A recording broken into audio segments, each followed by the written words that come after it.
Friends, তোমরা কেমন আছো? আশা করি ভালো মন্দের মধ্যে দিয়ে তোমাদের ভালো যাচ্ছে। আমিও ভালো রয়েছি, আমরা সবাই ভালো মন্দের মধ্যে দিয়ে চলছে, সেটাই থাকাটা স্বাভাবিক না?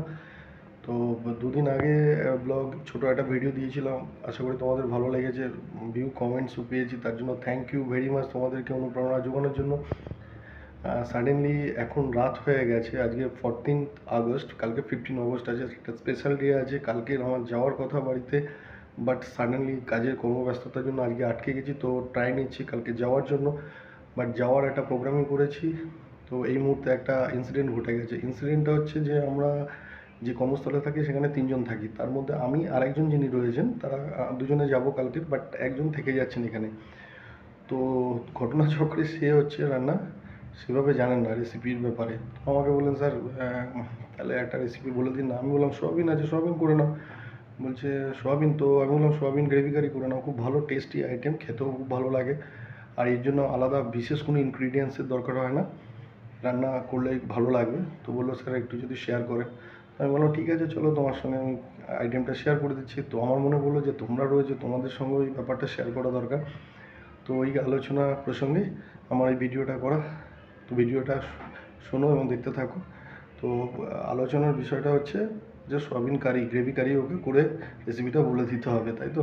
কিছু না, সিম্পল ওয়েতে সোয়াবিনের দারুণ টেস্ট হয়, ওর জন্য আলাদা কোনো ইনগ্রিডিয়েন্টস বিশেষ কিছু দরকার হয় না। সোয়াবিন আছে, কড়াইয়ে সোয়াবিন দাও, জল দাও, হালকা গরম করো স্টিমের সঙ্গে, হালকা হলুদ, একটু নুন অবশ্যই দেবে। গরম হয়ে গেলে সোয়াবিনটা রেখে দাও।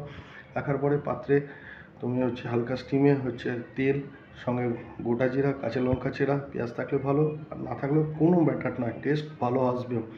এবং সঙ্গে কেটে রাখা কিছু আলু টুকরো টুকরো করে, সেগুলোকেও তুমি হচ্ছে তেলে ছেড়ে দাও। কিছুক্ষণ কষানোর পরে সঙ্গে এবার ইউজ করে নাও ইনগ্রিডিয়েন্টস, সিম্পল ঘরের জিনিস যেগুলো রয়েছে। হালকা হলুদ গুঁড়ো, হালকা শুকনো লঙ্কা গুঁড়ো, শুকনো লঙ্কা না থাকলে কাশ্মীরি মির্চ ইউজ করতে পারো, কিংবা কাঁচা লঙ্কাতেও খুব ভালো হয়। তার সঙ্গে জিরে গুঁড়ো, ধনে গুঁড়ো ইউজ করতে পারো, আর লবণ অর্থাৎ নুন এবং একটু চিনি দিয়ে ভালো করে রান্নাটা কষা। সঙ্গে একটা টমেটো কেটে পরিমাণ মতো দিতে পারো, কেননা একটা রান্নায় স্বাদ আসতে গেলে টক, ঝাল, মিষ্টি এই তিনটে খুব গুরুত্বপূর্ণ, এর পার্টটা দেখতে হয়। আর যখনই মশলাগুলো দেবে তার যেন পরিমাণগুলো সেম অ্যাজ ইট ইজ থাকলেই হয়, শুধু নুন আর চিনিটা বাদ দিয়ে। নুনটা পরিমাণ মতো দিতে হয়, চিনিটা, আর বাকি গুঁড়ো জিরে, ধনে গুঁড়ো, জিরে, এই সমস্ত যে ইনগ্রিডিয়েন্টসগুলো ইউজ করবে সেগুলো পরিমাণটা একই রকম রাখলে বেটার হয়। দিয়ে কড়াইতে ভালো করে কষো, ভালো করে কষার পরে যখন একটা ড্রাই ভাব চলে আসবে, সেই মুহূর্তে হালকা গরম জল থাকলে খুব বেটার হয়, নাহলে ঠান্ডা জল দিয়ে তাকে 10 মিনিট স্টিমে ফ্লেমে যে তাকে গরম করতে দাও এবং গরম ফুটতে দাও।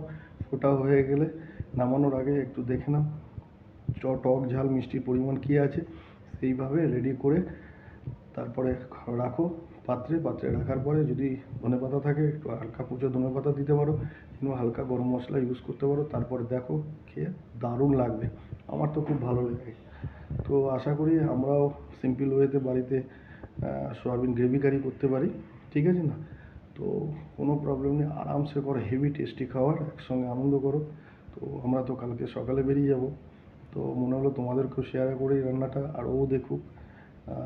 রান্নাটা করার পরে ও আমাকে কমেন্টে জানাক যে রান্নাটা করেছে কেমন লেগেছে, আশা করি ভালো লাগবে। তো আর দীর্ঘায়ু করবো না ভিডিওটা, আশা করি তোমাদের ভালো লেগেছে। ভালো লাগলে like, comment, share and subscribe must be আর, ঠিক আছে? ভালো থাকো। কালকের দিন 15 আগস্ট খুব গুরুত্বপূর্ণ দিন। কালকের দিনটা ফ্যামিলি সবাই, পরিবার পরিজন সবাইকে নিয়ে আনন্দ ফুর্তি করো, যেন তার মধ্যে একটা নিয়ন্ত্রণ থাকে, ওকে না? বাকি আর দীর্ঘায়ু করছি না ভিডিওটা। বাই।